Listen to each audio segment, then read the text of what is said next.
আসসালামু আলাইকুম, welcome to Amina's mini kitchen. আজকে আমার রেসিপি হচ্ছে গ্রাম অঞ্চলে শীতকালীন সময়ে একটি ঐতিহ্যবাহী খাবার রসের সিন্নি। দাদি নানিদের হাতের এই রসের সিন্নি অসাধারণ হয় এবং এটা খুব সহজে তৈরি করা যায়। আজকের রেসিপি হচ্ছে আমার রসের সিন্নি। আশা করছি আপনাদের কাছে ভিডিওটা ভালো লাগবে। ভিডিওটা ভালো লাগলে আমার চ্যানেলটা সাবস্ক্রাইব করবেন।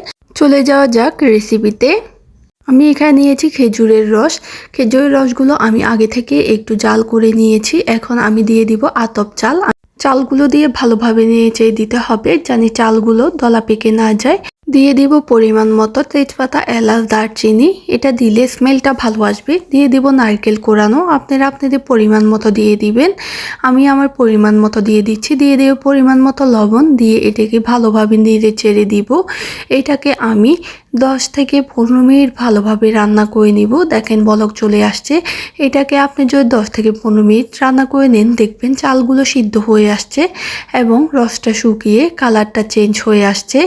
এই পর্যায়ে আমি নেড়ে চেড়ে দিব যাতে নিচে লেগে না যায়। দেখলেই বুঝতে পারছেন। আমি 20 মিনিট রান্না করার পর দেখেন কালারটা চেঞ্জ হয়ে আসছে, চালগুলো একেবারে সিদ্ধ হয়ে আসছে। এই পর্যায়ে আমি এটিকে নামিয়ে নিব। এখানে যেহেতু রস দিয়েছি তাই চিনি দেওয়ার কোনো দরকার নাই, মিষ্টি হয়ে যাবে। এখন এই পর্যায়ে আমি নামিয়ে নিয়ে এটাকে এক সাইডে রেখে আপনাদেরকে সার্ভ করে দেখিয়ে দিতেছি এইটার কালারটা কতটা সুন্দর হয়েছে। এই সিন্নিটা খেতে অসাধারণ মজা হয়। চাইলে খুব সহজে আপনারাও এভাবে তৈরি করে নিতে পারেন। আপনারা চাইলে উপরে নারকেল কোরানো দিয়ে পরিবেশন করতে পারেন। আশা করছি ভিডিওটা ভালো লাগবে। ভিডিওটা ভালো লাগলে আমার চ্যানেলটা সাবস্ক্রাইব করবেন। সকলে ভালো থাকবেন, সুস্থ থাকবেন। দেখা হচ্ছে পরে কোনো ভিডিওতে। আল্লাহ হাফেজ।